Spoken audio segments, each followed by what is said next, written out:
আপনি একজন নতুন তেলাপিয়া চাষি, তেলাপিয়া চাষ করতে আসছেন, দেখতেছেন কি খুব ভালো মানে পোনা সংগ্রহ করছেন, ভালো মানে খাবার দিতে আছেন, কিন্তু তারপরেও রেজাল্ট ঠিক মতো আসতেছে না। এই যে রেজাল্ট ঠিক মতো না আসার পিছনে কারণটা কি থাকতে পারে? অথবা আপনি এমন কোন খাবার দিলে বা এমন কোন টেক কেয়ার করলে বা এমন কোন ব্যবস্থা নিলে আপনার তেলাপিয়া মাছের গ্রোথ দ্রুত বাড়বে। অর্থাৎ আপনি তেলাপিয়া চাষ করতেছেন, এই মাছের গ্রোথ কিভাবে দ্রুত বাড়ানো যায় সেই সম্পর্কে আজকে আমরা জানার চেষ্টা করব। তো চলুন শুরু করা যাক। এখনো যারা চ্যানেলটিকে সাবস্ক্রাইব করেনি সাবস্ক্রাইব করে দিবেন এবং বেল বাটন প্রেস করে দিবেন যাতে নতুন নতুন যত ভিডিও আসে সবগুলো দেখতে পারেন। দেখুন, আপনি যখন তেলাপিয়া চাষ করতেছেন সেই ক্ষেত্রে আপনাকে কয়েকটা জিনিস রাখতেই হবে। এই জিনিসগুলো যদি না থাকে সেই ক্ষেত্রে দেখবেন কি আপনার তেলাপিয়া মাছের সঠিক গ্রোথটা আপনি পাইতেছেন না। এই জিনিসগুলো কি কি? এক নম্বর হলো আপনার নিজস্ব নার্সারি ব্যবস্থাপনা থাকতে হবে। অর্থাৎ আপনি তেলাপিয়া পোনা সংগ্রহ করছেন, এই পোনা সংগ্রহ করার পরে আপনাকে কি করতে হবে? অবশ্যই নিজের নার্সারি করতে হবে। এখন আপনি বলতে পারেন ভাই নার্সারি জিনিসটা আবার কি? আমি তো নার্সারি করিনি, নার্সারি না করার কারণে কি আমার মাছের গ্রোথ কম আসতেছে? হ্যাঁ, নার্সারি না করার কারণে আপনার মাছের গ্রোথ কম আসতে পারে। কারণ কি, এই যে নার্সারি যখন আপনি করবেন সেই ক্ষেত্রে কি হবে, আপনি কি পরিমাণ মাছের খাবার দিবেন, কতগুলা মাছ ছাড়ছেন এবং কি ওই মাছের গ্রোথ কি আসতে হবে সেটা আপনাকে একদম হিসাব রাখতে হবে, খাতা কলম হিসাব রাখতে হবে। যদি এরকম করে না রাখতে পারেন সেই ক্ষেত্রে মাছ যখন চাষে দিবেন সেই ক্ষেত্রে অ্যাকচুয়াল রেজাল্ট আপনি পাবেন না। এখন আপনি বলতে পারেন ভাই নার্সারি জিনিসটা কেমনে করে? নার্সারি হলো কি, আপনার ছোট একটা জলাশয়ে বা ছোট একটা পুকুরের ভিতরে আপনি কি করবেন, শতাংশ 2000 পিস করে তেলাপিয়ার পোনা দিয়ে আপনি কি করবেন, মাছগুলোকে মোটামুটি 1 মাস বা 1.5 মাস এখানে রেখে সঠিকভাবে খাবার দিয়ে এদেরকে একটা সাইজ করে নেবেন। এটাই হলো নার্সারি করা। অর্থাৎ বড় জলাশয়ে চাষে দেওয়ার আগে আপনি কি করতেছেন, ছোট পুকুরে আপনি এগুলাকে নার্সিং করে নিয়ে যাচ্ছেন। অনেকটা যে কোনো গৃহপালিত পশু পাখির মতন। ধরুন আপনি একটা গাভী পালতেছেন, এই গাভী কি করবে, বাচ্চা দিবে। বাচ্চা জন্ম নেওয়ার সাথে সাথে কি তাকে কি মার সাথে খাবার দিতেছেন? অর্থাৎ তার মা যে খাবার খাইতেছে গাভীর বাচ্চাকেও কি সেম খাবার দিতেছেন? সেম খাবারটা দিতে যাচ্ছেন না। কেন? কারণ কি, সে সদ্য ভূমিষ্ঠ হয়েছে, সে আসলে অ্যাকচুয়ালি পরিবেশের সাথে খাপ খাইতে পারবে না। কারণ কি, তার শরীরে এখন নানান ধরনের ভাইরাস ব্যাকটেরিয়া আক্রমণ করতে পারে এবং কি এখনো তার পাকস্থলী এমনভাবে রেডি হয় নাই যে কি করবে, সে ঘাস খাবে, সে দানাদার খাবার খাবে, তাই না? তো এর জন্য কি দরকার হইতেছে, এর জন্য আলাদা টেক কেয়ার দরকার হইতেছে এবং কি শুধুমাত্র একই খাইতেছে, মার বুকের দুধটাই খাইতেছে। তো এই জিনিসটা আপনি আপনার গৃহপালিত পশু পাখির ক্ষেত্রে করতেছেন, মাছের ক্ষেত্রে একই জিনিস। যখন আপনি তেলাপিয়া চাষ করবেন সেই ক্ষেত্রে আপনাকে কি করতে হবে, আপনি বড় জলাশয়ে যখন ছাড়বেন সেই ক্ষেত্রে মাছের সাইজ হবে ছোট বড় এবং কি অনেক পানির চাপের ভিতরে ছোট পোনা যখন থাকবে সেই ক্ষেত্রে এই ছোট পোনা খাবার ঠিক মতন পাবে না, সাঁতরায় অনেক দূরে গিয়ে খাবার রিসিভ করবে, সেটা তাদের পক্ষে সবসময় সম্ভব হয় না এবং কি আপনি কোন জায়গায় খাবার দিয়ে আছেন সেই জায়গায় এই ছোট পোনাগুলো আস্তে আস্তে দেখা যাচ্ছে তাদের যে এনার্জিটা ক্ষয় হয়, এতে করে আলটিমেটলি ওই রকম গ্রোথটা পাওয়া যায় না। যার কারণে কি করা হয়, আপনি ছোট পুকুরে নার্সারি করবেন। 2026 সালের এসে তেলাপিয়া পোনার দাম নির্ধারণ করা হয়েছে প্রতি পিস 1 টাকা 45 পয়সা করে। তাহলে আর দেরি কেন, আজই এসে তেলাপিয়া পোনার অর্ডার করুন এবং প্রায় 0% মৃত্যু হারে পোনা ডেলিভারি গ্রহণ করুন। নার্সারি পুকুর আয়তন কত হবে? 2%, 5%, 10%, 30%, 40% পর্যন্ত হইতে পারে। অর্থাৎ ছোট জলাশয়ে আপনি পোনাগুলোকে নার্সারি করলেন এবং দেখেন পুকুর উপর পাশে চতুর্পাশে নেট দেওয়া দিয়েছে। কারণ কি, এই মাছগুলাকে যাতে সাপ, ব্যাং বা পাখি এগুলো যাতে সহজে ধরতে না পারে, কারণ ছোট পোনা এদেরকে সহজে ধরা যায়। তো এই জন্য আপনার কি করতে হইতেছে, নার্সারি করতে হইতেছে। আশা করি বুঝতে পারছি। এই যে আপনি 28 দিন বসে তেলাপিয়ার পোনা সংগ্রহ করছেন, সংগ্রহ করার পরে আপনি 1 মাস যদি নার্সারি করেন, মোটামুটি মাছগুলো 30 পিসে কেজি চলে আসলো, তখন আপনি চাষে দিতে পারবেন।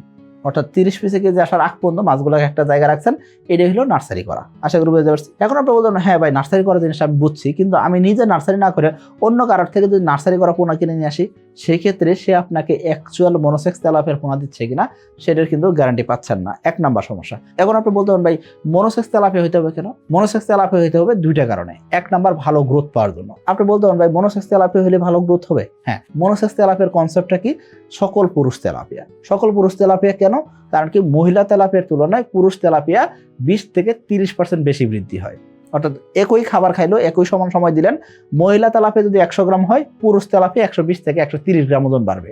তার মানে ওজন বৃদ্ধির জন্য অবশ্যই মনোসেক্স তেলাপিয়ার পোনা সংগ্রহ করা দরকার। এবং মনোসেক্স তেলাপিয়ার পোনা সংগ্রহ করার ক্ষেত্রে অবশ্যই উন্নত জাতের হাইব্রিড মনোসেক্স তেলাপিয়ার পোনা আপনাকে সংগ্রহ করতে হবে। আশা করি বুঝতে পারছি। 2 নাম্বার যে কারণে আপনাকে মনোসেক্স তেলাপিয়া পোনা সংগ্রহ করতে হবে সেটা কি, মনোসেক্স তেলাপিয়া যদি সংগ্রহ না করেন সেক্ষেত্রে তেলাপিয়া পোনা দ্রুততম সময়ে বাচ্চা দিতে পারে। পুকুর যদি ভরাই ফেলে সেই ক্ষেত্রে নতুন করে বাচ্চা তৈরি হতে থাকবে। এই জিনিসটা চলতে থাকলে আপনার পুকুরে মাছের ঘনত্ব অনেক বেড়ে যাবে এবং আপনি খাবার দেবেন, এই খাবারের তেমন একটা ফলাফল আপনি পাবেন না। আশা করি বুঝতে পারছি। এই জন্য আপনাকে অবশ্যই মনোসেক্স তেলাপিয়া পোনা সংগ্রহ করতে হবে। কি ভাই, মাছ খাবার ঠিকই খাচ্ছে কিন্তু আশানুরূপ ফল পাচ্ছেন না, আর মাছ চাষে বারবার লস খাচ্ছেন, তাহলে আজই এসে তেলাপিয়া পোনা চাষ করেন। কারণ এসে তেলাপিয়া পোনা খায় কম, বাড়ে বেশি, আর তাই খামারি ভাইদের প্রথম পছন্দ এসে তেলাপিয়া পোনা। আমরা তেলাপিয়ার যদি সঠিক গ্রোথ পাইতে চাই সেই ক্ষেত্রে অবশ্যই কি দরকার হবে, সঠিক ঘনত্বে মাছ চাষ করতে হবে। এলাকা ভেদে এবং কি পুকুর ভেদে আপনার পানির গভীরতা, পুকুরের অবস্থা সকল কিছু বিবেচনা করে আপনাকে ঘনত্ব কম বা বেশি করতে হইতে পারে। তেলাপিয়া মাছের ভালো গ্রোথ চান সেই ক্ষেত্রে আপনাকে কি করতে হবে, অবশ্যই 28 থেকে 35% প্রোটিনের খাবার দিতে হবে। ভালো প্রোটিনের খাবার না দিলে তেলাপিয়া মাছের ভালো গ্রোথ আপনি পাবেন না। সঠিক পরিমাণে খাবার দিতে হবে, খাবারটা যাতে কম না হয়।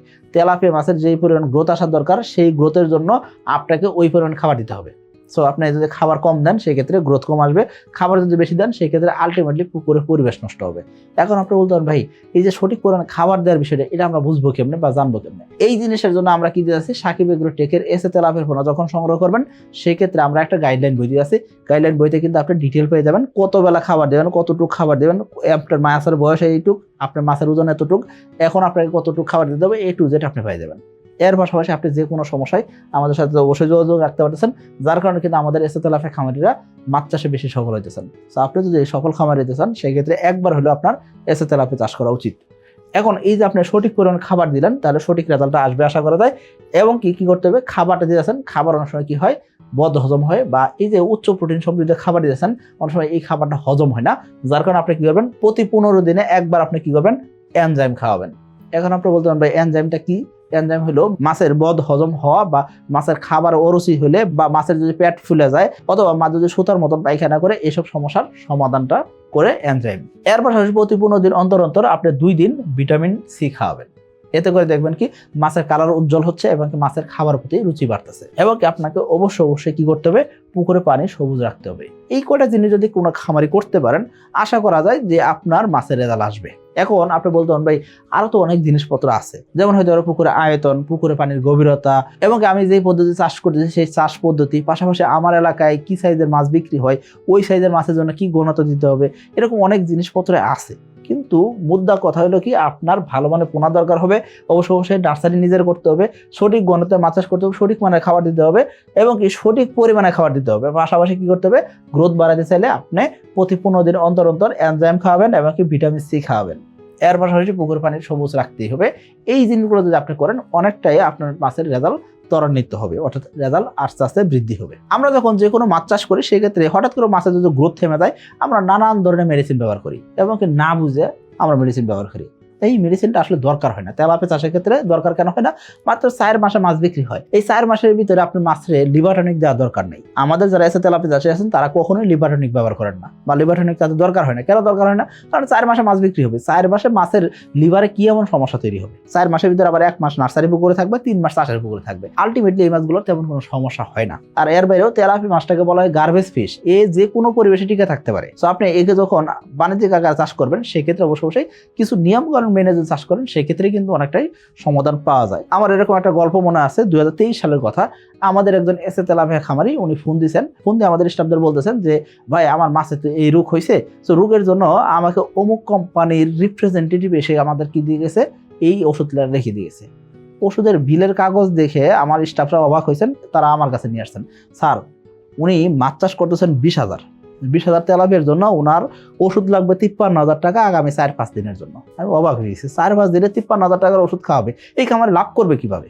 খেয়াল করেন কি রোগ হয়েছে, আসলে তেমন কোনো রোগই হয় নাই। আপনি বলতে পারেন কেন রোগ হয় নাই, কেন? মাছ হলো সুতার মতন পায়খানা করতেছে। এখন এই কারণে পুকুরের পরিবেশ ঠিক করে যাচ্ছে, পুকুরের পরিবেশ ঠিক করার জন্য নানান ধরনের মেডিসিন লেগছে, পাশাপাশি এই মাছের জন্য লিভার টনিক থেকে শুরু করে নানান ধরনের মেডিসিন লিখে দিয়ে গেছে।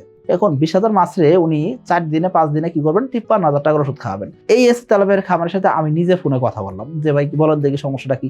উনি সমস্যা বললেন, আমি ওনাকে বললাম যে আপনি শুধুমাত্র কি করবেন, এনজাইম খাওয়াবেন এবং কি আপনি যে খাবারটা দিয়েছেন সেই খাবারটা একটু নরম করে দিবেন। শক্ত হয়ে যেতে পারে খাবারটা, অনেকদিন যেহেতু আপনি রিজার্ভ করছেন খাবারটা একটু শক্ত হতে পারে, আপনি একটু কি করবেন, নরম করে দিবেন। অর্থাৎ খাবার দেওয়ার আগে 5 মিনিট কি করবেন, আপনি হালকা একটু পানি ছিটিয়ে দিয়ে খাবারটা একটু নরম করবেন। উনি বলে এটা দিয়ে হবে? হ্যাঁ হবে। বল ভাই এটা তো 5,000 টাকার ওষুধ না। আমি বললাম হ্যাঁ 5,000 টাকার ওষুধ তো লাগবে না। উনি বলতেছে ভাই কাজ হবে।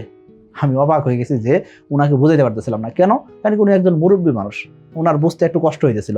আর আমাদের কৃষক ভাইরা কিন্তু গ্রামাঞ্চলে থাকে, তাই না? তো তাদের বুঝতে একটু কষ্ট হইতেই পারে। এখন এই কৃষক ভাই যখন এই এনজাইমটা খাওয়ানোর পরে রেজাল্টটা যখন পাইলেন, তারপরে যে ওই ওষুধ কোম্পানির রিপ্রেজেন্টেটিভ ছিল, ওনাকে নিজের মন থেকে নানান ধরনের কথাবার্তা। তো আমি ওনার সাথে আবার কথা বললাম, বললাম যে হ্যাঁ উনি তো ভুল করছে, যাও আপনি তো সমাধান পাইছেন। বললো হ্যাঁ সমাধান পেয়েছি।